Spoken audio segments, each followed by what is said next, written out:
Here come the bully. I'm such a meanie, I just do what I feel, do you feel me? Welcome all you beautiful people. Thank you for joining me. I'm your host. I'm the old white suburbanite, Chizzek-Juan, in the house. Literally, in the house. In my house. And I'm bringing you something special. Well, let me provide a little exposition first. This is not going to be my first time hearing this track. I've heard it many times before. This is not so much a reaction video as it is a review, analysis, breakdown type of a video. And since Aesop never made an official video, to my knowledge, to this song, and I can't find a lyric video, we're just going to have to go with, just the cover of his Skeleton album as we listen to the track and try to break it down. So, what's the purpose of this? Well, in short, I think that this is the peak of hip-hop storytelling. I honestly think this is my number one. For the longest time, who held the number one spot was R.A. the Rugged Man with Uncommon Valor. Anybody who has heard that track will know that is some masterful storytelling. And before that, my number one was from Andre 3000, all the way back. We have to go back to 80 Aliens. Their, I think it was like 96 when they came out with that. That was their second album. And they have a track on there called Art of Storytelling. And Andre 3000 has a verse in there about Sasha Thumper. And I thought that was the best story put on wax. Like that's just the peak of storytelling. And maybe I just haven't heard enough. Maybe there's plenty of other stuff out there that puts this stuff to shame. Quick piece of trivia. Prior to that, what you're gonna have? Obviously Slick Rick with Children's Story, right? So that's what we had. Plus, I think I have The Coup in there. Fat Cats, Bigger Fish, or something like that. That was an excellent story. So why am I talking about all these? Well, it's because I would like to know, for anybody out there listening who's a big fan of hip-hop, fan of music, period. We don't have to keep it in the genre of hip-hop, but it helps. Just because that's what we're going to be comparing other tracks to. This track right here, personal opinion, is the absolute peak, the absolute epitome of hip-hop storytelling. And I just want to hear it again and share my thoughts, if there are any to share. Because, I think the story speaks for itself. It is, if you're hearing it for the first time, it is pretty dense. And here's the thing. Aesop, basically, he's a prose writer. He's like a novelist who writes prose that just happens to beat and just happens to rhyme. We tend to separate poets and prose writers. Well, somehow, this prose writer ended up being a poet, but kept the essence of prose writing in the poetry. Nobody out there has his vocabulary. If you're watching this video, you probably know about Aesop's vocabulary, that he is leagues beyond any other rapper out there. They actually did an experiment. They ran they crunched the numbers and looked at how many words different hip hop artists used throughout their discography, or up to their first 100,000 words or something like that, and how many times you're repeating words and how many unique terms or words you're using. Aesop was like way ahead of the pack. Like nobody else came even close, right? So we're not dealing with a ordinary human being here. Aesop to me is like, he's all the way up there.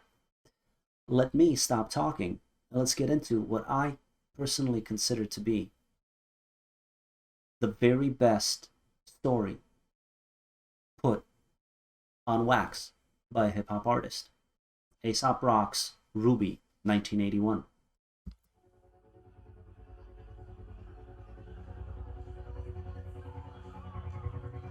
And it's just one verse. Just one verse, about 90 seconds long. That's all we have. Where he takes you in those 90 seconds is incredible. Incredible.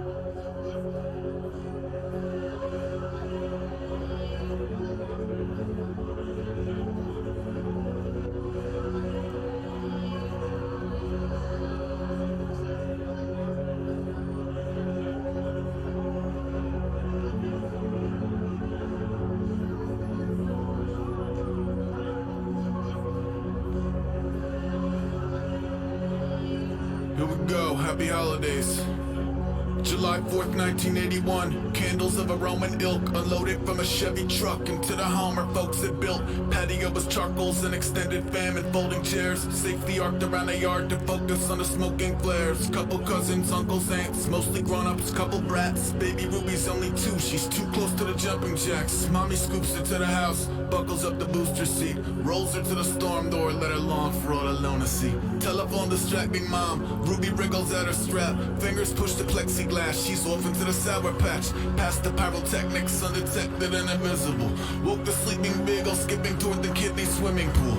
Off into the yawning blue, the splash with mom the rocket ships. Ruby's lungs were filling by the time her kin were cognizant. Many sprung and spurned her down, all arrived belated, but the beast she had earlier stirred had been alert since waking up. Canine let his gainer fly, watertop commotion grow. Howling guests assume the cloven hooves had come to Delcy-Do. Frenzied and congested deck, part to let the elders see. Soggy beagle gently dragging Ruby in his yellow teeth. Laid the tiny body in the sun before her father's feet. When she choked the liquid through her bluish lips, he dropped his knee. Helped the other reconvene, Taylor shaking Ruby off. EMT confirmed the save, everybody say good dog.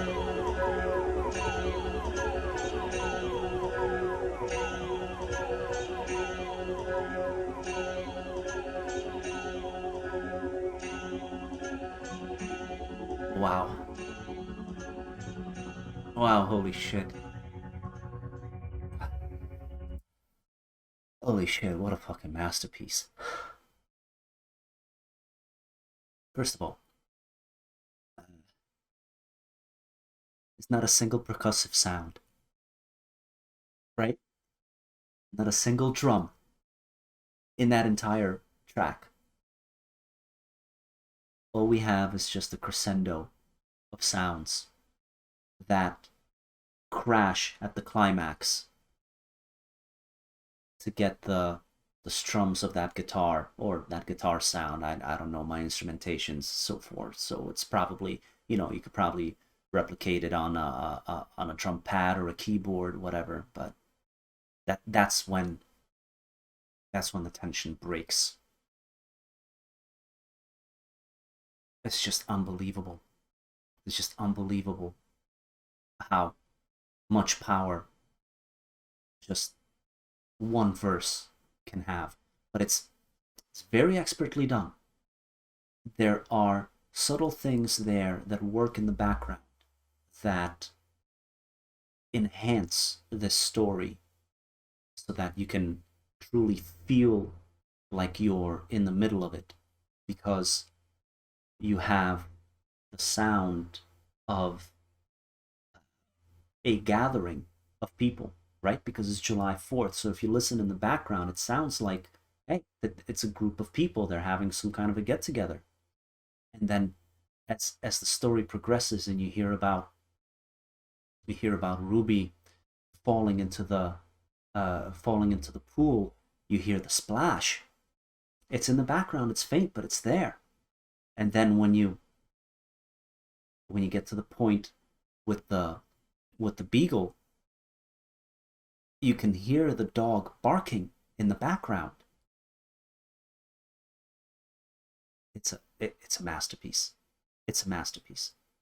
First of all, I have no idea how you can stay on beat, stay in the pocket that damn well when you don't have a single drum to get you there. All you have is the those those sounds. All they do is just build anxiety. I can't, I can't replicate it or whatever. You get the point. I don't know how the hell he did it. They might have had drums in it in the beginning, and they just removed the stems from those drums so that all you heard was just his vocals and the atmospherics in the background. But that is so expertly done. I mean, to be able to use your vocals in such a way so that when he says undetected and invisible, he doesn't just say undetected and invisible. He says it with so much weight, like as if all of the tragedy that you suspect is coming is in that word. And he just delivers it so convincingly. And to have all of that anxiety, all of that worry, just leave your body because of the expertly crafted, very, very sudden ending. Everybody said, "Good dog."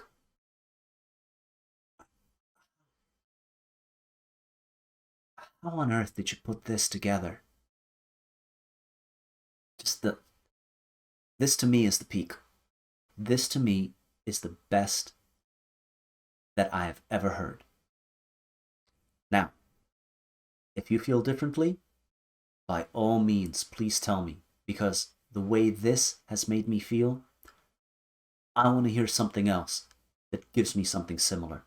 Or have it be completely different, but have it be as intense, have it be as real. I simply don't want to forego hearing other incredible works of art like this one. So yeah, you know what? Challenge me. If you have one for me, right? Drop it in the comment below, right? Let me know. And if I'm not familiar with it, right? I'm gonna check it out. And who knows? Maybe do a reaction to it as well, right? Wow, what a fucking trip.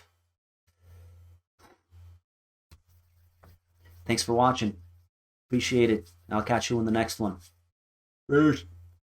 Tap tada tada tap tada tap tada tada tap tada tap tada tada tap tada tap tada tada tap tada. Chizzek-Juan.